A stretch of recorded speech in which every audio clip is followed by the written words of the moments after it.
Assalamualaikum warahmatullahi wabarakatuh. Kembali lagi di channel YouTube Pengadilan Agama Wonosari. Senang sekali rasanya saya hari ini dapat membawakan acara podcast yang istimewa. Kenapa istimewa? Karena dalam podcast ini kita akan berkonsep dengan ramah disabilitas.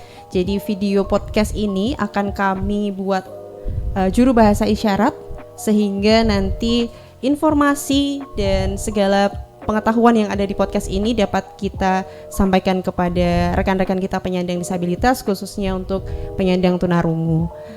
Dengan konsep podcast kita kali ini, tema yang akan kita diskusikan yaitu tentang peningkatan akses keadilan bagi penyandang disabilitas di lingkungan peradilan agama. Hari ini telah hadir bersama kita Bapak Sarli Zulhendra, SHMH, merupakan pengacara dari Sasana Inklusi dan Gerakan Advokasi Difabel Sigap Indonesia. Ya. Bapak Sarli, selamat datang di podcast Pengadilan Agama Wonosari. Ya, Mbak. Sehat Bapak hari ini? Alhamdulillah sehat. Alhamdulillah sehat. Memang belakangan ini kesehatan ya Pak ya? Sangat penting. Iya, sangat betul. Penting sekali. Bapak Sarli, semoga Mbaknya juga sehat. Amin. Dan teman-teman PA Wonosari seluruhnya dari ketua sampai staf semua sehat. Amin. Terima kasih Bapak doanya. Bapak Sarli, hari ini kita akan membahas mengenai peningkatan akses keadilan bagi penyandang disabilitas. Ya. Bapak berada di Sigap sudah berapa lama kalau boleh tahu? Saya di Sigap sudah sekitar 10 tahun. Karena dihitung dari 2012 itu pertama kali saya ikut menangani kasus penyandang disabilitas sampai dengan hari ini. Insya Allah cukup lama ya Bapak, cukup, ya sudah bergabung. Ya lumayan. Karena sudah cukup lama. Bapak, sebelum kita masuk ke topik yang lebih lanjut, lebih dalam lagi, bisa sedikit sharing apa sih itu Sigap supaya nanti rekan-rekan pemirsa channel YouTube Pengadilan Agama Wonosari itu bisa tahu tuh. Ya. Sigap Indonesia itu didirikan pada tahun 2003. Kenapa kemudian didirikan? Ya karena ada keinginan yang kuat dari para pendiri untuk memperjuangkan hak-hak penyandang disabilitas. Nah, hanya saja memang pada waktu itu isu hukum belum begitu kuat seperti 5-10 tahun terakhir ini gitu ya. Nah, berdiri di Yogyakarta, terus kemudian sejak tahun 2003 sampai dengan saat ini lembaga terus melakukan advokasinya tidak hanya pendampingan begitu ya, tapi juga mendorong kebijakan-kebijakan di lembaga-lembaga terkait begitu, juga mendorong wujudnya, lahirnya perlindungan terhadap kawan-kawan penyandang disabilitas di semua aspek, tidak hanya hukum tentunya. Di isu pendidikan kita mendorong pendidikan yang inklusif gitu ya, terus kemudian di isu kesehatan juga dalam konteks pembangunan kami juga mendorong agar pemerintah membuka ruang partisipasi yang besar bagi kawan-kawan penyandang disabilitas, karena prakteknya memang kawan-kawan penyandang disabilitas itu selalu dianggap perannya tidak ada, atau karena sedari awal ya mereka dianggap tidak punya kemampuan untuk terlibat atau berpartisipasi dalam konteks pembangunan. Makanya Sigap sampai hari ini selalu konsisten untuk melakukan kerja-kerja yang mendorong lahirnya perlindungan terhadap kawan-kawan penyandang disabilitas, termasuk kami yang ada di divisi advokasi. Begitu, Mbak.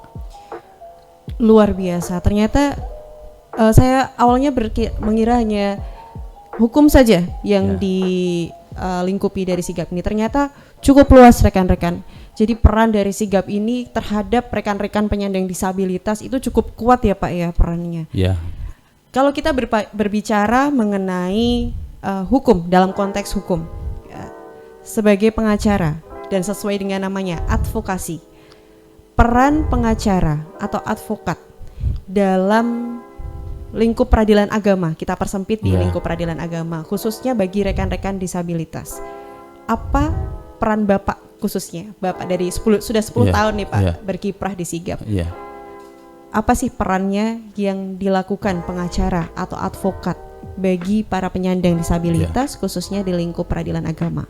Ya, di pengadilan agama kan menyangkut kompetensi absolut ya. Jadi ada beberapa perkara yang memang itu menjadi kewenangan pengadilan agama untuk memeriksa.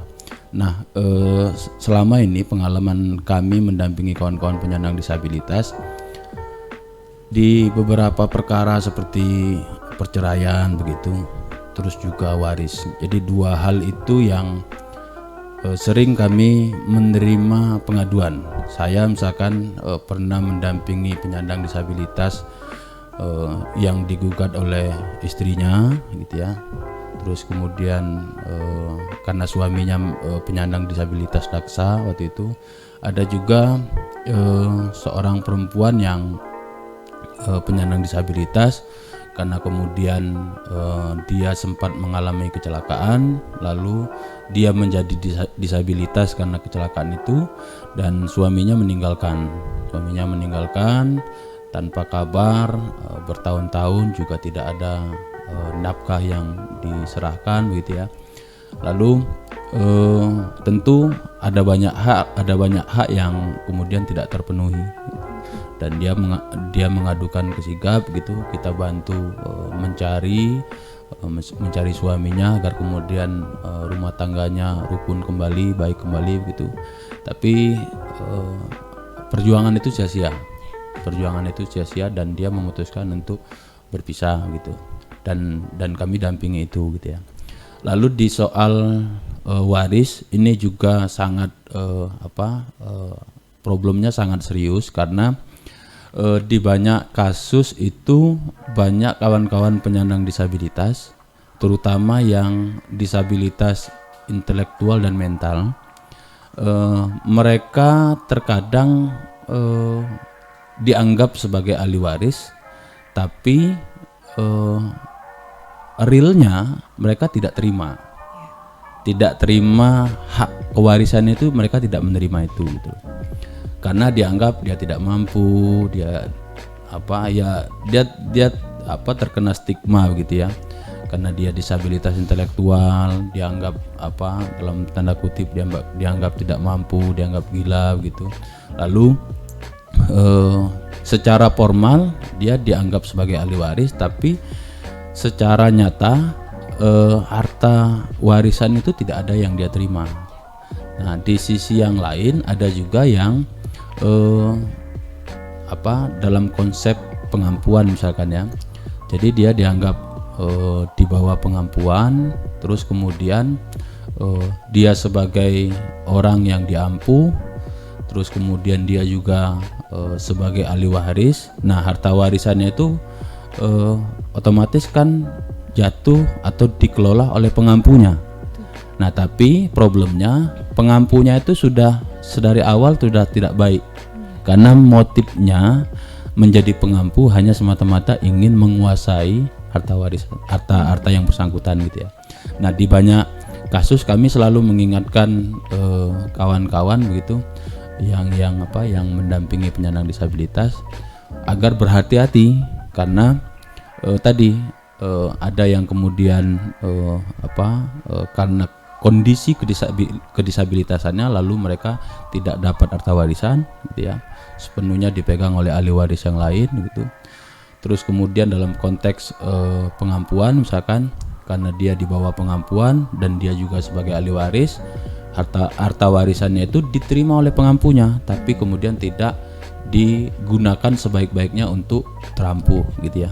Nah, kami selalu mengingatkan itu, termasuk juga di pengadilan agama begitu, kami mengingatkan agar berhati-hati di wilayah itu, karena prinsipnya semua penyandang disabilitas itu dia dianggap mampu.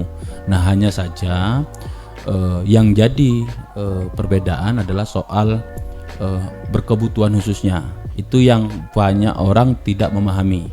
Nah, harusnya kita harus memahami kebutuhan khususnya itu apa saja. Itu Mbak. Seperti itu, berarti memang dari pengalamannya dapat kita lihat bahwa penyandang disabilitas itu cukup rentan dalam perkara-perkara di peradilan agama ya Bapak ya. Oleh karena itu di Undang-Undang Bantuan Hukum diatur bahwa penyandang disabilitas ini harus mendapatkan prioritas dalam bantuan hukum. Kenapa kemudian bantuan hukum itu penting dijadikan prioritas? Kenapa harus diprioritaskan seperti itu Bapak? Ya, kalau kita merujuk pada Undang-Undang Nomor 16 tahun 2011 tentang bantuan hukum dan juga Undang-Undang Nomor 8 tahun 2016 tentang penyandang disabilitas, memang bantuan hukum itu suatu hal yang prinsip harus ada bagi kawan-kawan penyandang disabilitas gitu ya.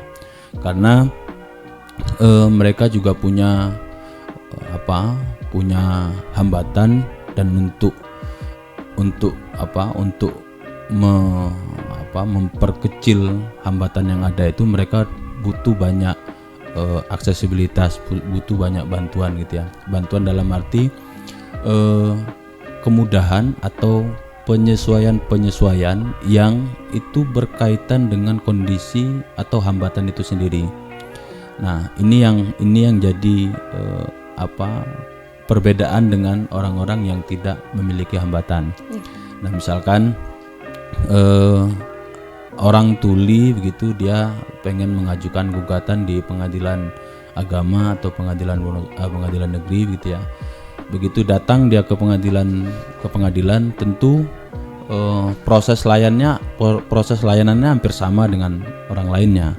Nah, hanya saja karena dia punya kebutuhan khusus seperti dia butuh penerjemah bahasa isyarat misalkan, atau dia butuh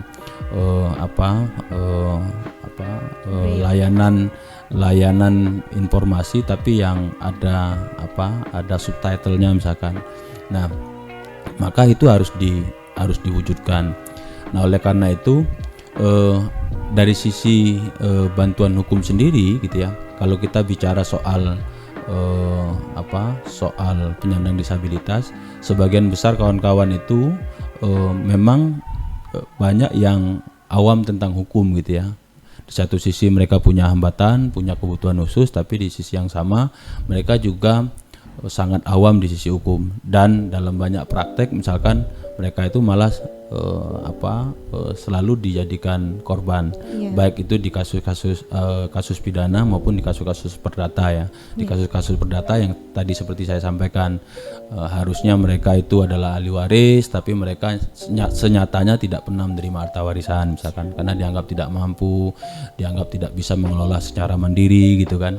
Nah, itu oleh karenanya perlu keberadaan advokat yang memberikan bantuan hukum. Tapi perlu juga digarisbawahi, bantuan hukum yang diberikan oleh advokat harus juga advokatnya memahami, punya perspektif tentang penyandang disabilitas. Jadi jangan sampai bantuan hukumnya secara formal diberikan tapi dia tidak paham soal perspektif disabilitas. Itu sih Mbak yang perlu ditekankan ya. Iya, seperti yang Bapak Sarli sampaikan tadi, mungkin rekan-rekan penyandang disabilitas ini awam terhadap segi hukum. Begitu, apa mungkin itu sebabnya ya di Pengadilan Agama Wonosari ini untuk pihak berperkara di pengadilan itu sangat minim, sangat rendah. Bisa dibilang bahwa laporan beberapa bulan terakhir ini untuk pihak yang berperkara yang merupakan penyandang disabilitas itu 0.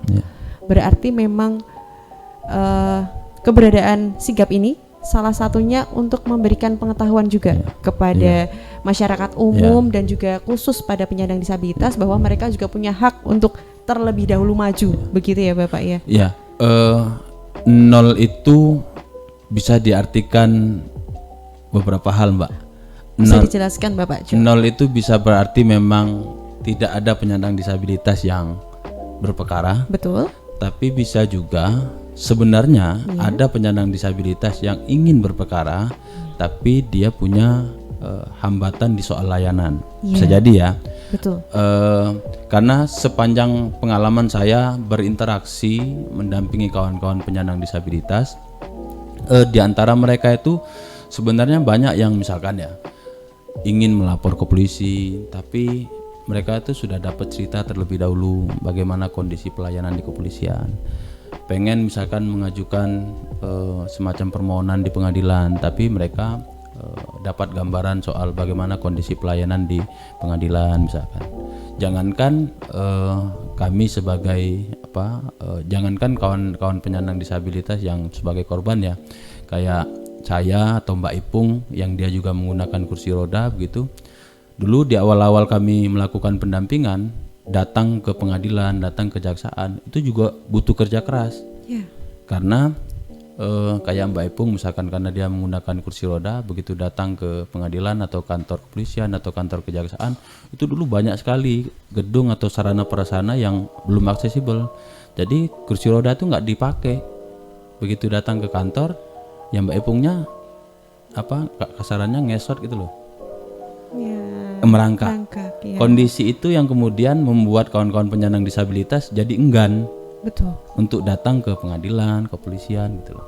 Nah, kalau memang nol karena memang tidak ada penyandang disabilitas yang ingin berperkara, saya pikir itu suatu hal yang kita anggap positif. Betul. Ya, karena misalkan ya kita harus berpikiran bahwa ya alhamdulillah rumah tangga mereka baik-baik, tidak ada problem soal kewarisan dan lain sebagainya gitu ya.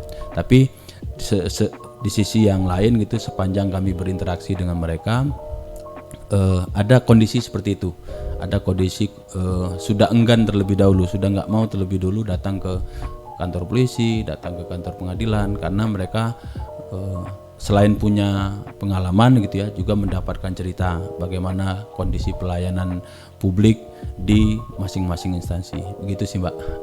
Berarti untuk aksesibilitas ya, yang mungkin dari pihak rekan-rekan disabilitas pernah dengar dari orang yang pernah berkunjung seperti itu ya Pak. Sebenarnya kalau misalkan kita lihat di Pengadilan Agama Wonosari itu sudah ada beberapa fasilitas ya. Berarti mungkin untuk sosialisasi yang penting untuk dilakukan kepada masyarakat umum dan rekan-rekan disabilitas seperti itu ya Pak ya. Kemudian kita masuk di undang-undang. Kita berbicara tentang Undang-Undang Nomor 8 Tahun 2016 tentang penyandang disabilitas. Saya sempat lihat video di channel YouTube. Ada yang menyampaikan bahwa beliau adalah penyandang disabilitas, memakai kursi roda. Beliau menyampaikan bahwa undang-undang ini sebenarnya sekarang itu pengaturannya bukan yang diangkat bukanlah tentang pemberdayaannya, tetapi lebih mengasihani dalam tanda kutip. Menurut pendapat Bapak Sarli, setuju atau tidak dengan pendapat itu? Ya, bagi kawan-kawan penyandang disabilitas, mereka sebenarnya tidak dalam konteks untuk dikasihani ya. Betul. Tapi mereka lebih menginginkan bahwa karena mereka punya kebutuhan khusus gitu, karena mereka punya hambatannya banyak macam. Kalau di undang-undang itu kan disebutkan ada 4 ragam, fisik, terus kemudian intelektual, mental, dan sensorik. Di masing-masing ragam itu juga punya sub-subnya Mbak. Jadi misalkan seperti sensorik ya, itu ada banyak macam. Misalkan bisa dia tuli, bisa dia rungu wicara, bisa dia netra, bisa dia low vision gitu ya. Ada banyak macamnya. Lalu di intelektual juga sama, ada bahkan tingkatannya itu ada yang ringan, ada yang sedang, ada yang berat gitu ya. Begitu juga di disabilitas mental.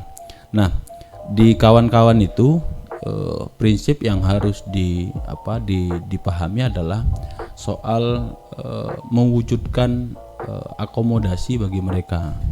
Karena tidak hanya di undang-undang, di konvensi yang berlaku secara internasional pun itu diakui bahwa kawan-kawan itu hanya butuh penyesuaian yang itu mewujudkan kesamaan, mewujudkan kesamaan kesempatan dan juga wujud dari kesetaraan. Ya, tadi contoh sederhananya misalkan anggaplah saya pengguna kursi roda, Mbak tidak menggunakan kursi roda. Kita sama-sama butuh pelayanan di pengadilan. Tapi bagaimana caranya agar kita sama-sama bisa menikmati layanan yang ada di pengadilan dengan kondisi kita yang berbeda. Oleh karena itu, kalau kita merujuk pada konvensi internasional dan kemudian juga Undang-Undang Nomor 8 Tahun 2016, maka saya harus disediakan penyesuaian.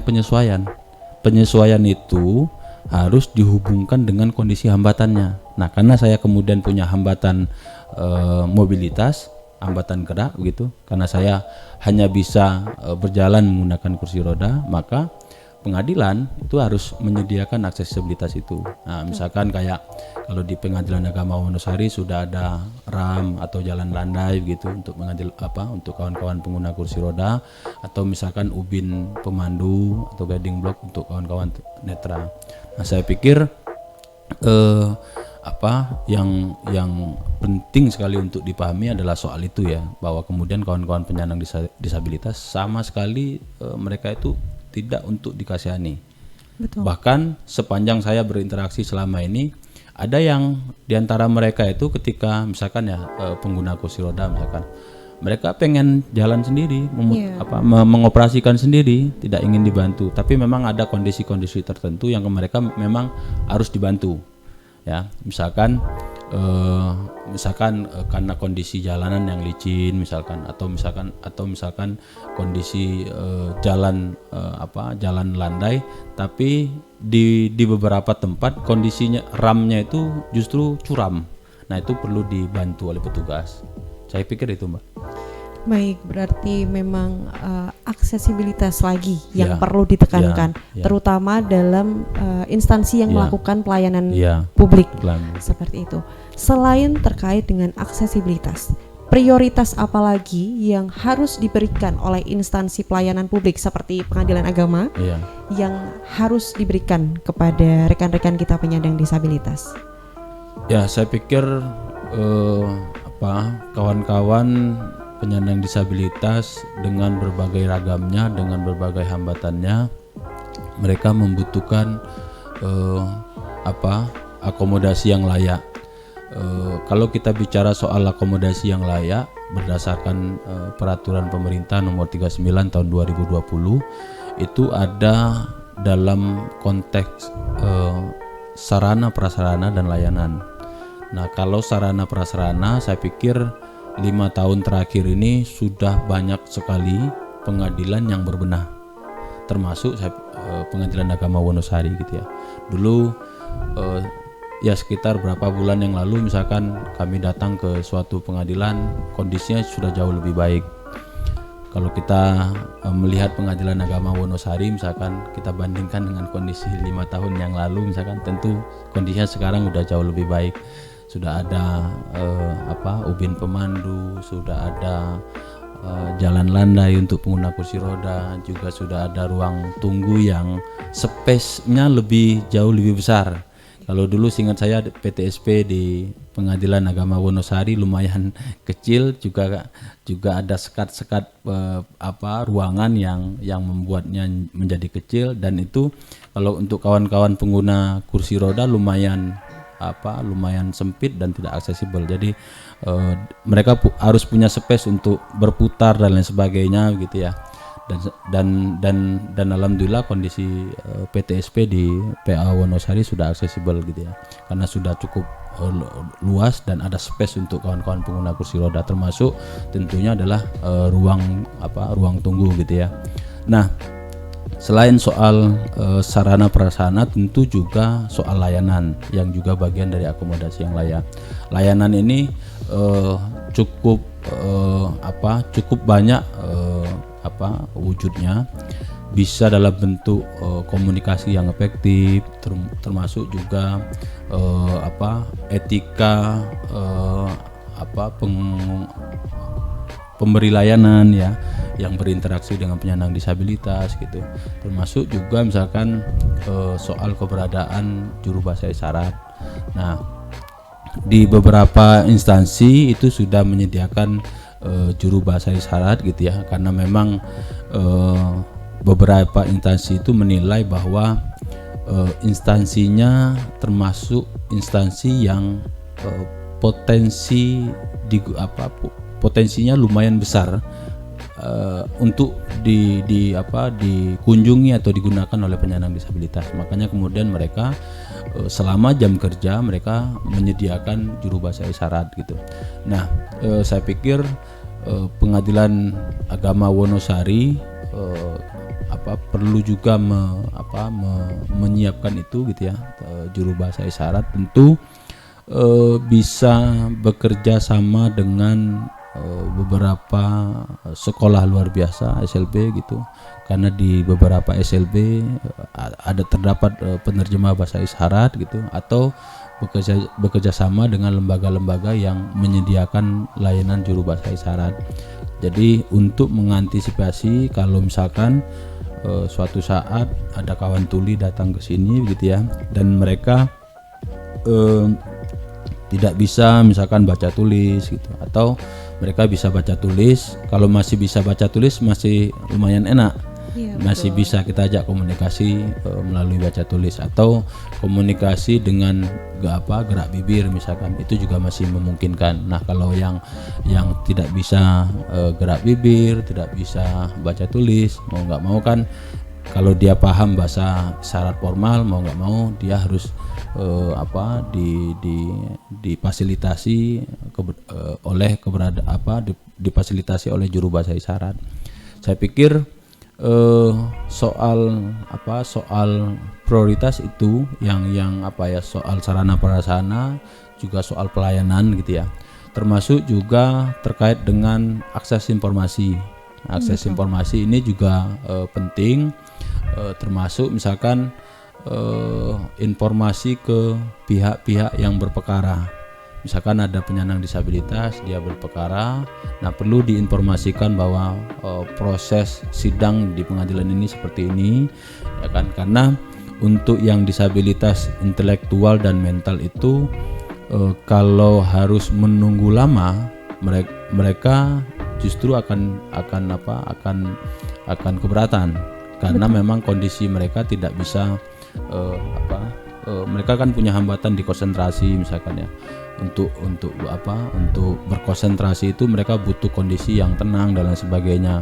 Nah, kalau mereka bercampur dengan pengunjung yang lain, dengan hiruk pikuknya gitu ya, khawatirnya itu akan memicu kondisi mereka. Oleh karena itu misalkan skemanya bisa didahulukan jadwal sidangnya, didahulukan jadwal sidangnya, atau diberikan informasi kepada yang bersangkutan proses sidangnya seperti ini, jamnya seperti ini, atau bisa juga disediakan ruang tunggu bagi mereka yang itu terpisah dengan pengunjung lainnya. Betul. Karena problemnya adalah cukup banyak orang yang tidak memahami hambatan yang dimiliki oleh kawan-kawan penyandang disabilitas intelektual maupun mental. Khawatirnya mereka karena ketidakpahaman itu mereka salah dalam berinteraksi gitu ya. Yang tadinya yang sebenarnya mereka pengen menyapa atau pengen berinteraksi dengan baik, tapi kemudian direspon secara keliru. Nah, itu kegunaan ruang tunggu bagi mereka gitu, Mbak. Betul. Ini sekarang kan di Pengadilan Agama Wonosari itu ada CPNS, Bapak. Salah satu CPNS kami itu sedang membuat inovasi, yaitu membuat antrian sidang khusus bagi penyandang disabilitas. Memang sudah akan kami tingkatkan lagi terkait itu, supaya kawan-kawan disabilitas dapat mendapatkan haknya dan mendapatkan ruangnya, seperti itu. Terkait dengan tadi Bapak sampaikan bahwa dalam pelayanan kita harus memberikan etika. Berbeda tentunya bagaimana kita beretika kepada masyarakat umum dan kepada kawan-kawan kita penyandang disabilitas. Etika seperti apa yang harus kita lakukan dalam memberikan pelayanan, terutama di PTSP, Pak, terkait dengan informasi. Seharusnya kita sebagai petugas itu harus seperti apa? Ini hal yang menarik ya, bicara soal etiket berinteraksi. Kadang yang pertama yang perlu dipahami bahwa ada kondisi disabilitas yang secara tidak visible, atau kalau kita ketemu begitu dia nggak nampak seperti seorang penyandang disabilitas. Betul. Tapi setelah kita ngobrol misalkan, kita baru tahu oh dia penyandang disabilitas. Ada yang kondisinya memang dari luar nampak sudah kelihatan bahwa oh ini penyandang disabilitas misalkan. Kayak kawan-kawan tunanetra dia yang menggunakan tongkat, itu kan kita udah bisa mengidentifikasi bahwa dia penyandang disabilitas gitu ya. Tapi ada penyandang disabilitas yang begitu kita lihat gitu, kita nggak bisa langsung mengidentifikasi yang bersangkutan bahwa yang bersangkutan itu adalah penyandang disabilitas. Makanya dalam banyak kesempatan kami menyampaikan kalau semisal di kantor pemerintahan atau di kantor pengadilan, petugas yang ada di depan itu harus bisa mengidentifikasi terlebih dahulu. Jadi kalau misalkan dia ada penyandang disabilitas datang ke sini menggunakan mobil ya, entah itu posisinya dia disopirin atau bagaimana, dipastikan terlebih dahulu apakah kemudian dia itu penyandang disabilitas atau tidak.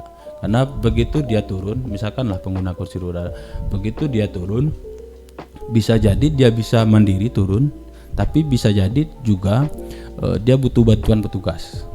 Nah, di sanalah pentingnya kita perlu mengidentifikasi sedari awal. Apakah dia penyandang disabilitas? Kalau dia penyandang disabilitas, apakah kemudian dia memiliki kebutuhan untuk dibantu, gitu ya? Itu hal yang perlu disampaikan terlebih dahulu. Nah, begitu dia masuk ke PTSP pun harus bisa mengidentifikasi apakah kemudian yang bersangkutan penyandang disabilitas atau bukan. Kalau iya, apa hambatannya? Ya, entah itu sensorik, kalau sensorik misalkan tuli, netra dan lain sebagainya. Kalau dia intelektual seperti apa? Karena kalau yang intelektual itu dalam banyak kesempatan dia selalu datang dengan pendamping. Pendamping itu bisa keluarga, bisa teman gitu ya, bisa tetangga, bisa orang terdekat lainnya. Nah, begitu dia datang ke PTSP, penting untuk dilakukan identifikasi kembali. Nah, kenapa kemudian perlu diidentifikasi? Agar kita bisa memahami bahwa yang bersangkutan adalah penyandang disabilitas, lalu kemudian yang bersangkutan punya hambatan, dan hambatan itu harus kita sesuaikan. Nah, misalkan dia datang ke Pengadilan Agama Wonosari, terus kemudian dia netra misalkan. Kalau memang kita mau membantu, perlu kita komunikasikan terlebih dahulu. Apakah perlu saya tuntun ke dalam misalkan, gitu ya. Nah, kalau begitu bisa minta tangannya terus taruh di pundak kita, nah, terus berjalan gitu ya. Termasuk juga pengguna kursi roda. Jangan kemudian langsung kita pegang kursi rodanya langsung kita dorong gitu. Tapi kita harus kulonungun dulu lah, bahasa harus izin dulu, Bu, bisa saya bantu, mau kemana gitu. Nah, terus didorong kursi rodanya kalau memang dia membutuhkannya. Tapi kalau dia tidak membutuhkannya tidak usah gitu. Karena ada banyak juga kawan-kawan pengguna kursi roda itu yang mereka mau mandiri gitu loh. Nah, tinggal kondisi sarana prasarananya seperti apa gitu ya. Karena ada kayak misalkan Pengadilan Agama Wonosari, kalau ini saya boleh kasih masukan ya, di jalan landainya itu kayak yang di bagian depan itu relatif licin, jadi perlu dikasih kayak landasan karet. Ya, kalau jadi mereka tetap bisa mengoperasikan sendiri, tapi kondisi kan tidak licin. Kalau licin begitu, karena di Indonesia sebagian besar kursi roda itu belum yang elektrik. Oh iya. Ya, betul. jadi mereka mengoperasikan sendiri dan itu cukup rentan kalau kondisinya curam dan licin. Jadi perlu dikasih semacam alas karet begitu biar kemudian tidak licin gitu ya. Termasuk juga ram yang jalan landai yang ada di samping yang menuju PTSP itu juga relatif curam kalau menurut kami. Jadi akan lebih baik itu dibantu oleh petugas supaya kita menghindari kondisi-kondisi tertentu ya. Nah, itu perlu dibantu oleh petugas. Saya pikir selain soal kawan-kawan pengguna kursi roda, kawan-kawan netra, juga etiket berinteraksi misalkan dengan kawan-kawan tuli gitu ya. Termasuk misalkan kalau kondisi kita harus berbicara dengan kawan-kawan tuli dengan menggunakan gerak bibir gitu, maka kalau kondisi seperti sekarang ya kita harus buka masker Iya, Itu sangat penting. Terus kemudian perlu juga menanyakan soal kebutuhan atau pola komunikasi yang dia pakai, karena ini penting, karena kita juga nggak bisa memaksakan mereka untuk berkomunikasi dengan pola tertentu sementara dia nggak bisa. Itu nggak boleh gitu ya. Jadi kalau memang kebutuhan yang bersangkutan menggunakan juru bahasa isyarat, ya sudah, kita perlu hadirkan juru bahasa isyarat untuk itu gitu ya. Terus kalau kemudian memang kebutuhannya dia bisa berbahasa dengan menggunakan gerak bibir, ya sudah, kita pakai gerak bibir untuk sementara misalkan, atau bahasa dengan baca tulis juga bisa. Saya pikir itu etiket berinteraksi yang umum ya Mbak, bagi kawan-kawan penyandang disabilitas, baik yang baik yang daksa, yang sensorik begitu ya, maupun yang intelektual begitu Mbak. Ini informasi yang cukup penting yang harus kita ketahui buat rekan-rekan semua, maupun itu di pelayanan publik atau di masyarakat pada umumnya, karena kadang kita di luar, ketika di ruang publik kita bertemu dengan penyandang disabilitas, kita sendiri bingung, ingin bantu tapi takut salah, seperti itu. Jadi teman-teman, memang ini harus menjadi poin penting bagi kita yang bisa dikatakan bisa untuk belajar lebih. Bagaimana kita harus mau memahami kawan-kawan kita penyandang disabilitas, karena seperti yang kita sampaikan tadi, bahwa penyandang disabilitas, kawan-kawan penyandang disabilitas itu tidak ingin dikasihani. Jadi kalau bisa saya simpulkan sedikit Bapak, kita tidak boleh memandang kawan-kawan kita itu dari kekurangannya, tapi apa yang bisa mereka lakukan sendiri ya Pak ya, karena pada dasarnya kawan-kawan kita penyandang disabilitas itu ingin mandiri. Betul ya Pak ya. Betul. Nah, kemudian terkait dengan juru bahasa isyarat, pada kesempatan ini, belakangan ini memang kami ingin mengembangkan layanan informasi seperti salah satunya podcast ini Pak. Forum ini kita jadikan edukasi bagi masyarakat umum yang nantinya akan kita lengkapi dengan juru bahasa isyarat. Informasi yang seperti apa? Karena kita informasinya terkait dengan layanan hukum, pengadilan agama, tentunya dengan bahasa-bahasa Arab kebanyakan ya Pak ya. Bagaimana sebaiknya kita menyampaikan informasi itu jika kita ingin menyampaikannya dalam bentuk video, kemudian kita akan tambahkan juru bahasa isyarat. Apakah harus dijelaskan secara rinci pengertian dan sebagainya, dan bahasanya seperti apa gitu Pak? Kami dulu di Sigap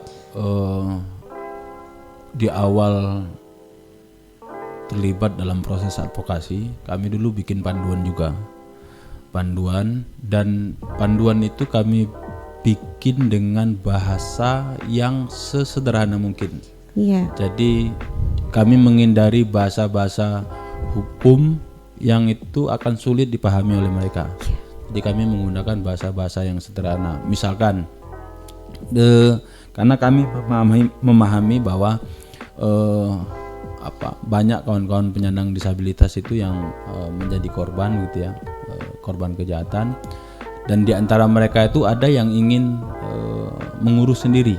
Nah, makanya kami membuat panduan yang bisa digunakan oleh mereka. Jadi kami tulis di situ bagaimana cara melapor, apa yang mesti disiapkan gitu ya, dengan bahasa-bahasa yang sesederhana mungkin. Dan alhamdulillah itu kalau kami cek di situs itu lumayan tingkat kunjungannya lumayan besar gitu ya. Banyak yang baca, banyak yang mengunjungi itu gitu ya. Dari sana kemudian kami menyimpulkan bahwa informasi-informasi yang diberikan, yang kita sampaikan itu harus informasi yang sesederhana mungkin gitu ya, tidak perlu jelimet seperti apa gitu ya. Termasuk saya pikir yang berkaitan dengan layanan yang ada di Pengadilan Agama Wonosari, tidak perlu harus detail A sampai Z saya pikir. Tapi cukup menjelaskan kalau misalkan proses berperkara dalam hal perceraian itu prosesnya seperti apa, misalkan datang ke pengadilan, terus kemudian kalau misalkan memang perlu bantuan hukum datang ke Posbakum gitu kan. Terus kemudian nanti akan dibikinkan gugatan atau dibikinkan permohonan gitu. Terus kemudian juga syarat-syarat yang dibutuhkan. Nah, karena syarat-syarat itu juga menjadi penting ya. Dan di antara mereka ada yang memang mereka bisa menyimpan dokumen-dokumen pribadi tersebut, tapi juga ada yang dititipkan ke pihak keluarga. Makanya syarat-syarat itu menjadi penting agar mereka bisa mempersiapkan dari jauh hari misalkan. Termasuk juga informasi-informasi layanan lainnya. Saya pikir kalau di pengadilan agama itu dua hal yang tadi di awal, perceraian sama waris itu yang relatif banyak ya, yang relatif banyak. Saya bisa bilang banyak karena ngambil contoh di Pengadilan Agama Jogja maupun di Sleman itu lumayan ada beberapa penyandang disabilitas yang berperkara di sana gitu ya, termasuk juga disabilitas tuli gitu. Nah, saya pikir informasi yang diberikan oleh Pengadilan Agama Wonosari kepada kawan-kawan penyandang disabilitas terkait dengan layanan berperkara itu cukup disampaikan dengan bahasa-bahasa yang sederhana mungkin gitu, yang itu justru lebih mudah bagi mereka untuk memahami, begitu Mbak. Kemudian tadi Bapak sudah memberikan ya sedikit gambaran, masukan dan saran. Tadi Bapak sudah berkeliling sepertinya ya, sudah melihat bagaimana sarana prasarana yang kami sediakan. Terima kasih atas masukannya Bapak. Terkait dengan kerjasama yang sudah kita jalin, apakah Bapak ada harapan atau keinginan kerjasama seperti apa yang selanjutnya ingin Bapak bentuk dengan Pengadilan Agama Wonosari? Ya, saya pikir yang perlu kita perkuat adalah soal kualitas layanan yang bisa diberikan ke kawan-kawan penyandang disabilitas ya. Terlepas bahwa sampai hari ini misalkan belum ada kawan-kawan yang berperkara di PA Wonosari, saya pikir layanannya harus mesti disiapkan terlebih dahulu. Karena berkaca dari beberapa pengadilan yang ada di Jogja misalkan, setelah layanan itu cukup baik gitu, membaik, datang itu kawan-kawan penyandang disabilitas ke pengadilan karena memang mereka membutuhkan itu gitu ya, baik untuk ngurus cerai maupun ngurus waris gitu ya. Dan itu bisa kita cek di beberapa pengadilan agama yang ada di DIY, baik itu di Pengadilan Agama Yogyakarta, Pengadilan Agama Sleman maupun di Bantul. Nah, saya pikir kualitas layanan yang perlu kita perbaiki termasuk soal standar prosedur ya, standar prosedur layanan. Misalkan seperti tadi, bagaimana pengadilan agama itu bisa mengidentifikasi bahwa seseorang itu adalah penyandang disabilitas atau bukan. Nah, itu sangat penting, harus dilakukan dari petugas yang paling pertama menerima, yaitu petugas yang ada di pos satpam misalkan, terus kemudian sampai ke PTSP dan sampai juga ke ruang sidang. Jadi kalau sedari awal sudah bisa kita identifikasi bahwa yang bersangkutan ada penyandang disabilitas, maka kita sudah paham harus memberikan layanan seperti apa. Betul. Nah, yang banyak terjadi itu kan karena sedari awal mereka tidak bisa mengidentifikasi atau memang tidak dilakukan identifikasi. Begitu di tengah jalan atau begitu mereka berada di meja layanan, baru diketahui bahwa dia penyandang disabilitas, petugasnya bingung. Betul. Bingung mau ngapain? Oh, ternyata dia nggak bisa ngomong misalkan. Nah, petugasnya bingung, wah ini gimana mau melayanin? Saya nggak bisa juru bahasa isyarat, saya nggak bisa berbahasa isyarat misalkan. Sementara SOP di lembaga juga belum ada. Nah, makanya menurut saya pertama SOP-nya harus dikuatkan terlebih dahulu, termasuk tadi bagaimana kemudian pengadilan agama itu bisa mengidentifikasi sedari awal.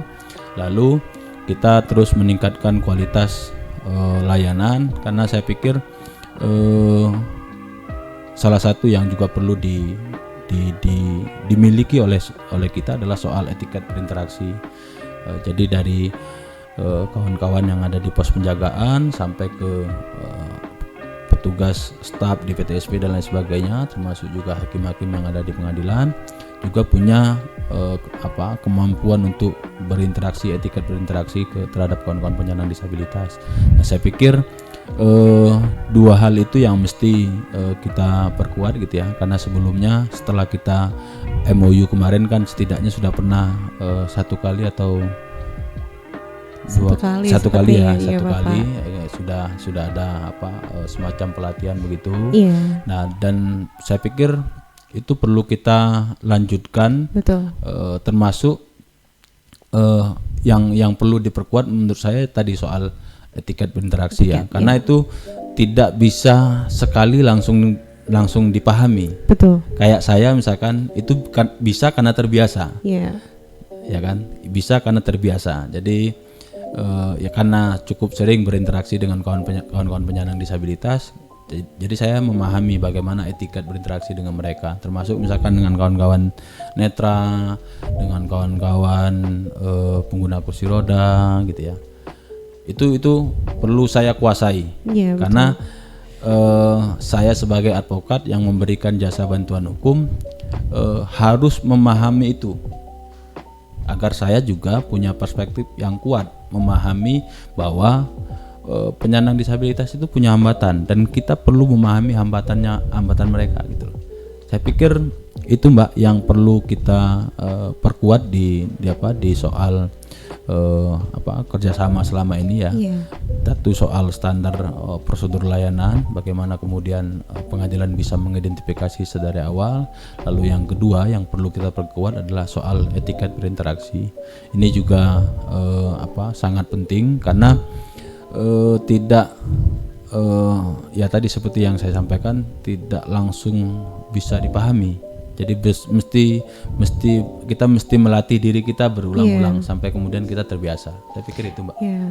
Semoga kita bisa melanjutkan kerjasama ya Pak. Semoga kedepannya harapan-harapan dari Sigap dan Pengadilan Agama Wonosari untuk sama-sama kita berkomitmen untuk meningkatkan akses bagi kawan-kawan kita penyandang disabilitas dapat terlaksana Bapak. Amin. Terima kasih Sama-sama, Bapak Sali sudah mau berdiskusi, sharing pengalaman di Pengadilan Agama Wonosari. Semoga rekan-rekan pemirsa channel YouTube Pengadilan Agama Wonosari juga dapat memetik informasi edukasi yang kita diskusikan hari ini ya Bapak ya. Amin. Untuk selanjutnya kita berharap semoga dengan adanya informasi ini yang kita lengkapi dengan juru bahasa isyarat nantinya akan dapat membuka wawasan dari kawan-kawan kita penyandang disabilitas yang bisa mendapatkan informasi dari podcast ini. Semoga kita bisa ketemu lagi ya Bapak di podcast selanjutnya. Sehat selalu Bapak. Sama-sama. Sobat Justisia semua, untuk podcast kali ini kita sudahi dulu, kita lanjut lagi. Semoga ada episode 2, 3 dan seterusnya, sehingga kita terus bisa memberikan informasi yang bermanfaat dan informasi yang dapat diakses bagi rekan-rekan kita penyandang disabilitas. Amin. Sekian dari saya kali ini di podcast kali ini. Sampai jumpa di podcast selanjutnya di channel YouTube Pengadilan Agama Wonosari. Assalamualaikum warahmatullahi wabarakatuh. Waalaikumsalam.